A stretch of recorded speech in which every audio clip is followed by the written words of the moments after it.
Alright y'all, so like I was saying, to practice that lettering, so it's like thick, thin. So see how it's thick on this side? We're going to go up with our thin, and we're going to come back down with our thick. So it's basically like you're doubling the line. A line on the side of a line, go back, fill it in. Y'all just practice this until you get some clean lines on paper. And once you practice and get these super clean lines on paper, it'll be easy to transfer over to fake skin. I know a lot of people just want to start with the machine, but I say it all definitely start on paper. Just start on paper. So start practicing your lines on paper first. Then you can move your way up to the fake skin. Because I think if you can't do it on paper, it's going to be just as hard to do it on the fake skin.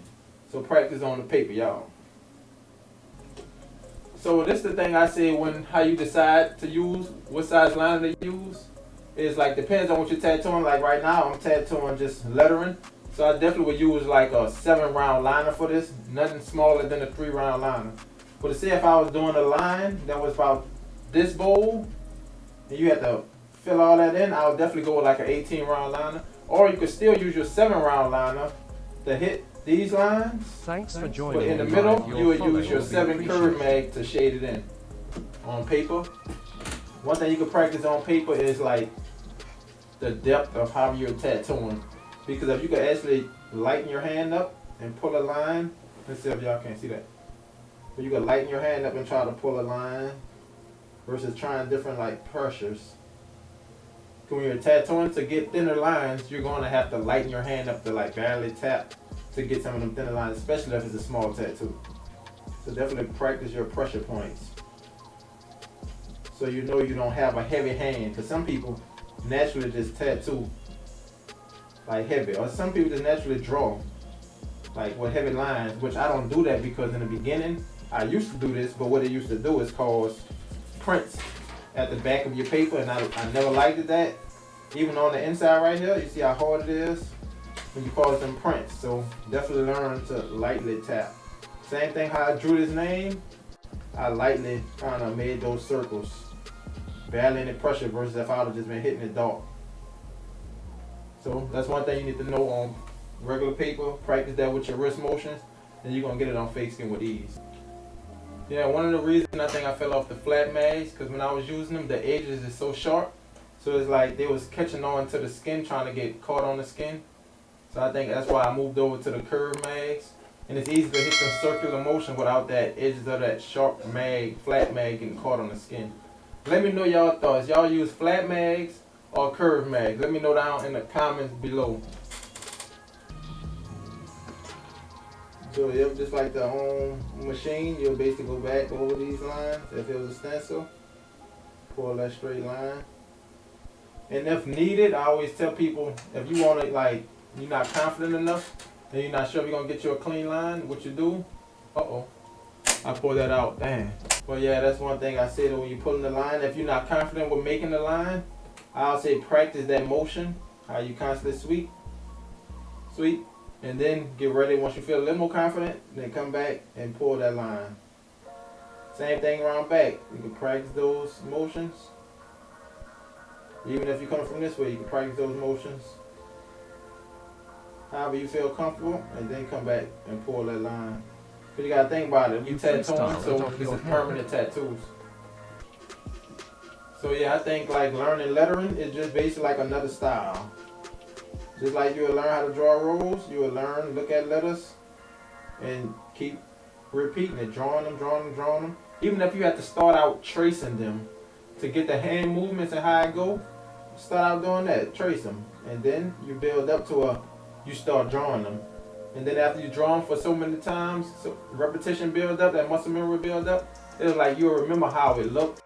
So you know the hand movements that's needed, and it'll be like secondhand nature, and boom, you're done. You got that style down pat. I'm gonna zoom in a little bit closer. Thanks for joining the live. Your follow will be So appreciated. basically how I whip this line right here, and because I done practiced going over this so many times, not this exact piece, but I done practiced those motions, those curves like that, coming down, drawing them like that, same thing. So you could basically pull, restart, Come on down. Make sure you can see your tip of your needle though. So if you're drawing like this and you can't see the tip of your needle, you're going to be all over the place. So definitely hold your hand at an angle where you can see the tip of your needle. I definitely don't recommend nobody tattooing if you can't see the tip of that needle. You said thought on drawing on iPad versus pen? Could you practice to draw on iPad? Yes, but I was just telling Maddie, like, I wouldn't recommend practicing drawing on iPad because, like I said, all the methods of learning I was just showing, like these lines, stretching your lines, things like that, the circles. You could practice that on iPad, but if you do, you know the nipples you have to buy. So if you don't mind spending more money on nipples, then I would say practice that because on iPad, those nipples go down, and if they go down too far, of course, it's not effective, and it don't get the clean lines like it used to. So you'll just have to buy new nipples to add on to your machine, or to your Apple Pencil.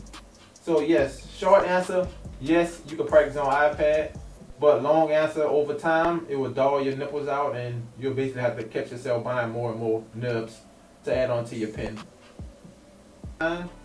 This one thing that I don't recommend. So if you is going to draw on the iPad and you're just starting out and learning, don't start off with drawing assistance, because drawing assistance is going to help you basically get some clean lines. But if you're starting out, you don't want it to help you get clean lines because in the beginning, you're still trying to learn how to do clean lines.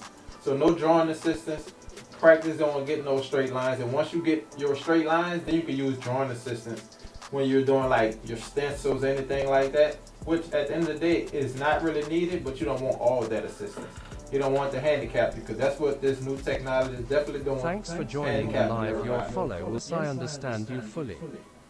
Okay, gotcha. So yeah, like staying on one line on paper, keep practicing that line, going up and down, up and down, up and down. And you can also practice going sideways. Different ways, different angles to help out.